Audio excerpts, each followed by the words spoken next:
Hola, bienvenidos a este nuevo video. En esta oportunidad vamos a hablar sobre la fotosíntesis, dando continuidad al tema de metabolismo. La fotosíntesis es un proceso muy complejo. En ella varias rutas metabólicas están encaminadas a la construcción de azúcares, por lo cual es un proceso anabólico. Recordemos que los procesos anabólicos son los de construcción de moléculas y para construir estas requieren de energía. En el caso de la fotosíntesis, esa energía va a ser cedida por la radiación solar, por la luz del sol. Precisamente foto significa luz. Vamos a definir fotosíntesis. Este es un proceso complejo propio de los organismos fotoautótrofos. Los organismos fotoautótrofos son aquellos que requieren de la luz para poder sintetizar su alimento. Las plantas son un ejemplo de los organismos fotoautótrofos, también las algas, las cianobacterias. En estas, la energía lumínica proveniente del sol es transformada en energía química contenida en los enlaces de los carbohidratos sintetizados. Los requerimientos de la fotosíntesis en general son tres, pero van a haber más y vamos a ver más adelante. El primero es el agua que debe estar en su estado líquido. El siguiente es dióxido de carbono, el dióxido de carbono que es una molécula gaseosa. Y por último, la energía lumínica proveniente de la radiación solar. Acá tenemos un árbol que es un organismo fotoautótrofo. Este va a captar del suelo el agua líquida, que es el primer requerimiento. También va a captar sales minerales. Estas sales minerales van a proveer a la planta de iones que son muy importantes, que son también parte de la fotosíntesis, son parte de enzimas, coenzimas, de pigmentos. Por ejemplo, la clorofila que da el color verde a las plantas, que es muy importante en la fotosíntesis, tiene un átomo de magnesio, así que son muy importantes también las sales minerales.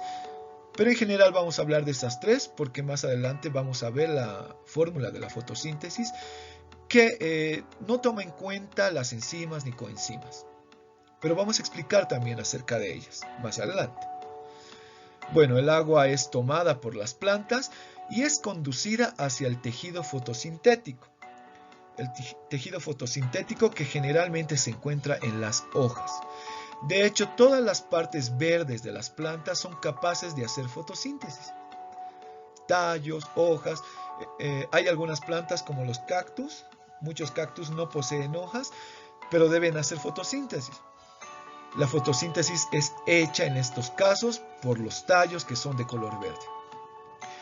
Bueno, el tejido fotosintético. En este caso, las hojas van a tomar el dióxido de carbono del aire a través de unas aberturas llamadas estomas. Por eso se dice que las plantas son fijadoras de CO2, dióxido de carbono, que es un gas de efecto invernadero. El tejido fotosintético contiene un organelo. Cada célula del tejido fotosintético va a contener este organelo llamado cloroplasto. En este esquema podemos ver las partes de un cloroplasto. Básicamente va a tener una membrana externa o envoltura de cloroplasto y va a tener una o más membranas internas. Estas membranas internas van a estar plegadas y van a formar estas estructuras a modo de monedas. Estas estructuras aplanadas se llaman tilacoides. Existe una sustancia similar al citosol, que en el caso de los cloroplastos se llama estroma. Es importante recordar estos dos componentes del cloroplasto, el tilacoide y el estroma. Acá tenemos la famosa fórmula de la fotosíntesis, que esquematiza muy bien lo que pasa de una forma muy simple. La planta requiere 6 moléculas de dióxido de carbono tomadas del aire, 6 moléculas de agua tomadas del suelo. La energía para este proceso la toma del sol, la energía solar, gracias a esa energía, puede transformar estas dos moléculas en una molécula de glucosa. La glucosa, que es el principal combustible de los organismos vivos, de la gran mayoría de los organismos vivos. Tanto los seres humanos, animales, hongos, plantas requieren de glucosa para poder obtener energía. Y se va a obtener 6 moléculas de oxígeno. Este oxígeno que va a ser liberado al ambiente. Por eso también se dice que las plantas producen oxígeno. Ya hemos visto sobre los requerimientos principales: el agua, dióxido de carbono y energía solar. Las reacciones en la fotosíntesis se pueden dividir en las reacciones dependientes de la luz, también llamadas fase lumínica, que dependen de la radiación solar, y las reacciones independientes de la luz, que se llaman también fase oscura. Aquí tenemos un esquema de estas dos. Ya vimos la fórmula de fotosíntesis a largos rasgos, nos explica cómo es esta, pero ahora vamos a adentrarnos más a esta. Las reacciones dependientes de la luz, también denominadas en su conjunto fase lumínica, como su nombre indica, estas dependen de la radiación solar, pero no toda la radiación o energía irradiada por el sol se utiliza en la fotosíntesis. Acá tenemos un esquema de la radiación electromagnética emitida por el sol. Una de las propiedades de la radiación electromagnética es la longitud de onda. Como pueden ver, la radiación electromagnética esquematizada acá forma varias ondas.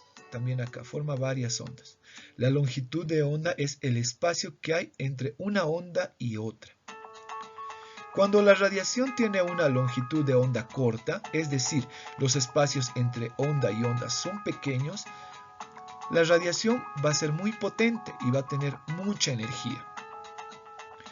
En cambio, por el otro lado, si la radiación va a tener una longitud de onda larga, por lo cual va a tener un espacio largo entre onda y onda, la radiación va a ser tenue y va a tener menos energía.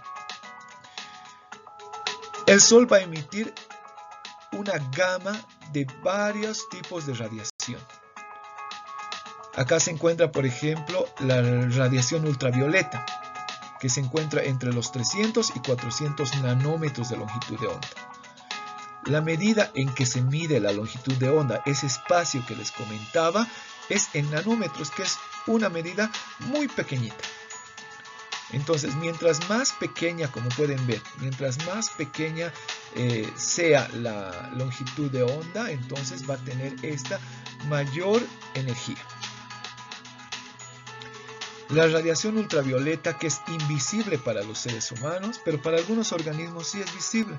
Por ejemplo, para los insectos, muchos insectos pueden ver la radiación ultravioleta. Eso podemos ver en otra instancia. La radiación ultravioleta es una radiación sumamente poderosa. Esta es tan enérgica que puede causar modificaciones en las moléculas de los seres vivos. Por ejemplo, puede causar mutaciones, puede causar cambios en el ADN. Entonces son muy peligrosas. Afortunadamente tenemos en la atmósfera una capa que filtra esta radiación. Esta capa se llama la capa de ozono, que va a filtrar gran parte de la radiación ultravioleta. Claro que va a pasar un pequeño porcentaje que va a estar por este sector, ¿no? Siguiendo en intensidad se encuentra la luz visible, el espectro visible de la radiación. Se llamó así porque el ser humano sí puede verlo. Sí podemos sentirlos con nuestros ojos, ¿no? Este se encuentra de 400 nanómetros de longitud de onda a 700. Esta es la radiación que se va a utilizar para la fotosíntesis. Evidentemente, todas estas radiaciones, el rojo, anaranjado, amarillo, que nos van a permitir esos colores, se van a usar de una u otra manera en mayor o menor medida. Por ejemplo, un fenómeno muy conocido es del color, un fenómeno físico. Justamente la radiación la luz visible que ingresa a la Tierra va a rebotar. Una parte se va a absorber por los cuerpos, por todo cuerpo, por ejemplo por las plantas en este caso, hablando de las plantas. Una parte se va a absorber y otra parte va a rebotar, se va a reflejar. Lo absorbido en la fotosíntesis se va a aprovechar y lo que ha rebotado es lo que nosotros vamos a ver. Por ejemplo, las plantas van a reflejar mucho el color verde, amarillo verdoso, algo de azul verdoso. Entonces por eso nosotros vemos a las plantas de color verde, porque no usan en demasía esa radiación, pero sí usan la demás. Posterior a ello se encuentra la radiación infrarroja, que no se usa en la fotosíntesis, pero que también es emitida por el sol y que la podemos sentir por el sentido del tacto, es el calor, ¿no?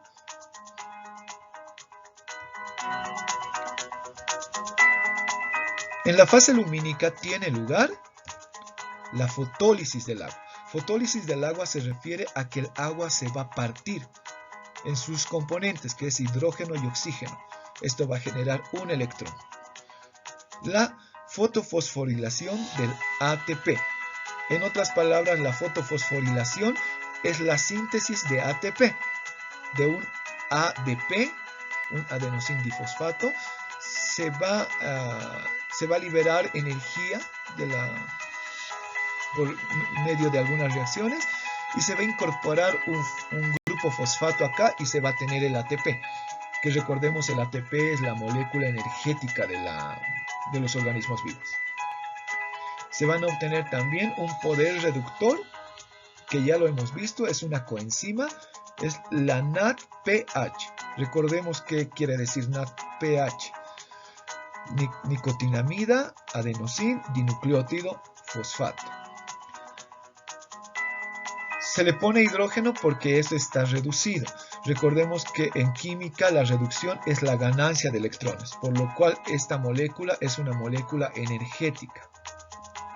Y también se va a generar oxígeno. El oxígeno, que es una molécula, el oxígeno molecular, que es una molécula que se va a desechar después, ¿no? Y se va a liberar al ambiente. La fase lumínica tiene lugar en la membrana tilacoidal de los cloroplastos. Recordemos, los tilacoides tienen una membrana. Esta fase lumínica tiene lugar en esa membrana. La energía lumínica se encuentra en forma de fotones, llega en forma de fotones, que son cantidades de energía. Esta va a provocar la liberación de electrones de algunos compuestos, por ejemplo, la liberación de electrones de la clorofila, que más adelante vamos a ver. También ocurre la ruptura de la molécula de agua en sus componentes, hidrógeno y oxígeno. Esta ruptura se denomina fotólisis del agua. Acá vamos a explicar mejor. Acá tenemos un fotosistema. Un fotosistema que se encuentra en la membrana tilacoidal no es más que un conjunto de pigmentos fotosintéticos, compuesto de clorofila y pigmentos accesorios como los carotenoides y las xantófilas que se encuentran acá. Estos pigmentos van a captar la energía lumínica en forma de fotones. Esta energía lumínica la van a captar y la van a proyectar hasta que una de las clorofilas, que se llama centro de reacción, va a soltar un electrón. Empieza en el fotosistema 2. Esta P680 se refiere a fotosistema 680, a la longitud de onda máxima que llega a absorber este fotosistema, que es 680. Recordemos que 700 nanómetros ya corresponde al color rojo. Bueno, entonces, ¿qué es lo que pasa? La clorofila que se encuentra en el centro de reacción va a ceder un electrón debido a la energía de los fotones, de 2 fotones. También los fotones van a provocar que el agua se rompa. Esta es la molécula de agua. Entonces se va a romper en sus 2 componentes. 2 hidrógenos, protones, y media molécula de oxígeno molecular, ¿no? Es oxígeno en realidad, ¿no? La ruptura de la molécula de agua va a provocar que también se desprendan dos electrones de la molécula de agua. Estos electrones que mantenían unida a la molécula de agua. Entonces, ¿qué es lo que va a pasar? Estos dos electrones van a reponer los electrones de la clorofila, que ha cedido a su vez dos electrones. Estos electrones cedidos por la clorofila van a ingresar a un complejo sistema o cadena de transporte de electrones. Es decir, van a intercambiar electrones varias sustancias. Estos electrones van a llegar a la plastoquinona, al complejo del citocromo BF y a la plastocianina, hasta llegar al fotosistema 1. El fotosistema 1, bueno, deberían ser nombrados acá fotosistema 1 y acá 2 porque acá empieza el proceso. Pero han sido nombrados debido a que este se ha descubierto antes. El fotosistema 1, P700, quiere decir que este logra absorber, aprovechar la longitud de onda de la radiación roja, 700 nanómetros quiere decir. Igual los fotones van a provocar que la clorofila que se encuentra en el centro de reacción suelte dos electrones. Estos dos electrones van a ser repuestos por acá, provenientes del fotosistema 2. Entonces es toda una cadena, como pueden ver. Estos dos electrones van a ingresar a otra cadena de transporte de electrones, a la ferrodoxina. Luego esos dos electrones van a ser cedidos gracias a esta enzima que se llama NADPasa, de esta coenzima. Y esta coenzima va a agarrar esos dos electrones y va a fijar estos hidrógenos. Entonces, el primer producto que se va a obtener es el NADP reducido, es decir, con ganancia de dos electrones, que es este.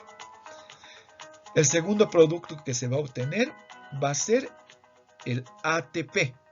Se van a bombear hidrógenos. Estos hidrógenos van a hacer que el ATP sintetasa, que es una enzima, una el ADP más un grupo fosfato formando ATP, que ya sabemos que el ATP es la molécula energética. Y también recordemos que la molécula de agua se ha roto y ha dejado oxígenos libres. Entonces también, producto de esta fotólisis del agua, en esta fase lumínica se va a obtener oxígeno, este oxígeno que va a ser liberado al ambiente. ¿Qué es lo importante que debemos entender de esto?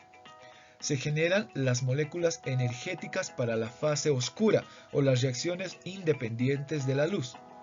Estas moléculas energéticas son el ATP, adenosintrifosfato, que es la energía que se va a usar, la energía química. Como pueden ver, aquí había energía lumínica del Sol.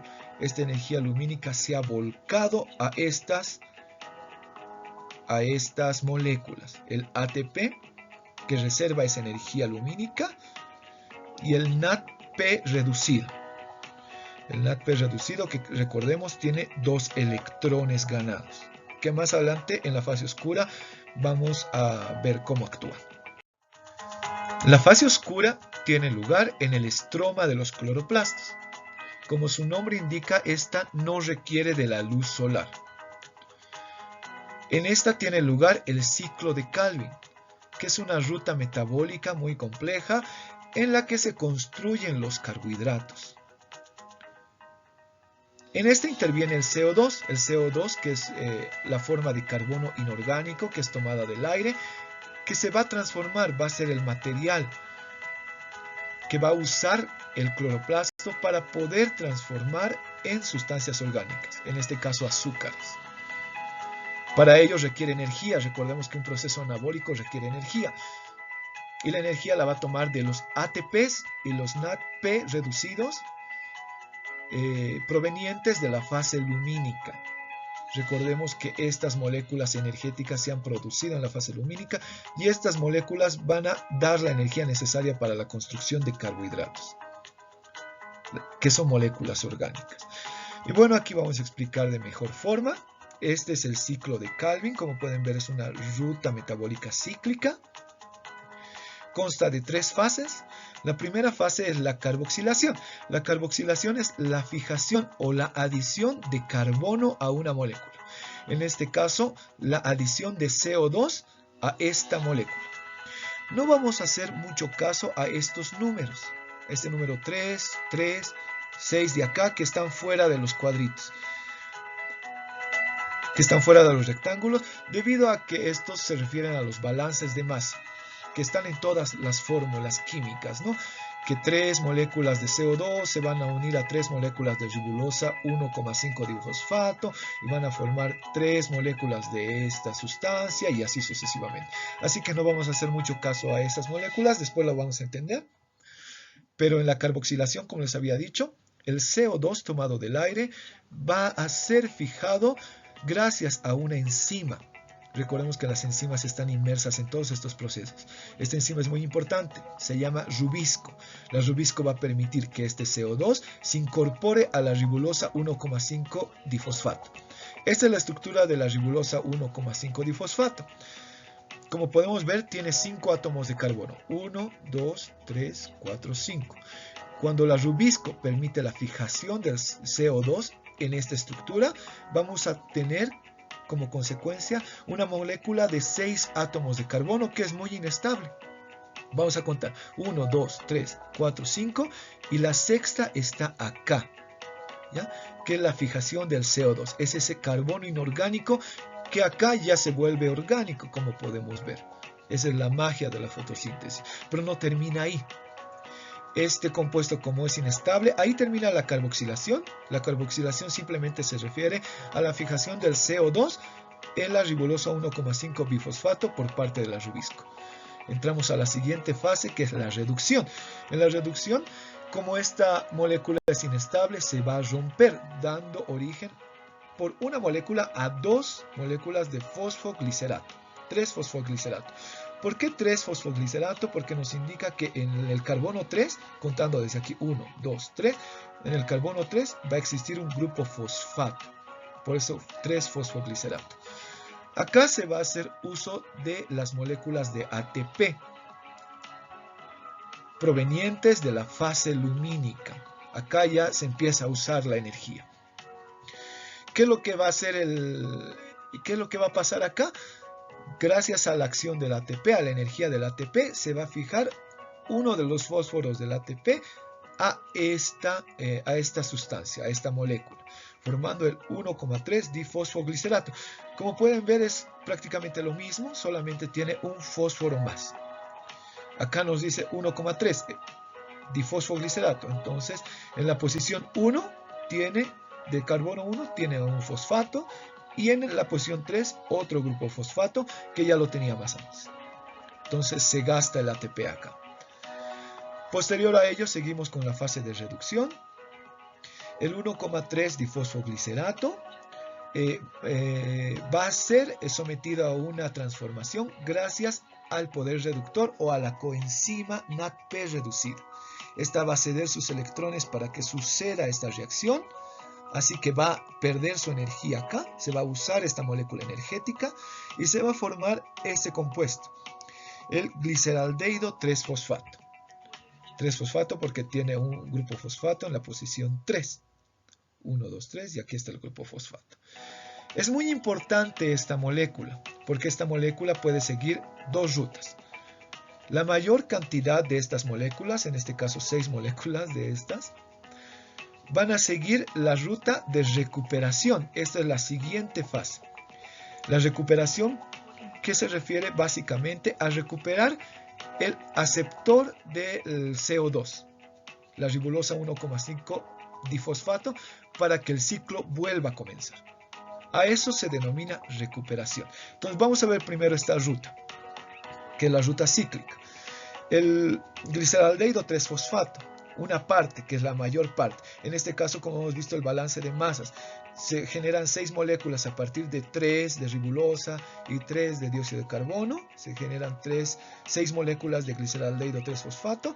La mayor parte, es decir, 5 moléculas, van a ir a reponer la ribulosa 1,5 difosfato, y solamente una va a seguir otra ruta que más adelante vamos a hablar. Primero vamos a hablar de la fase de recuperación. Entonces la mayoría de los gliceraldehídos 3-fosfato van a ser destinados a recuperar la ribulosa 1,5 difosfato. Entonces acá se van a añadir también fosfatos, obteniendo la ribulosa 5-fosfato, que es esta.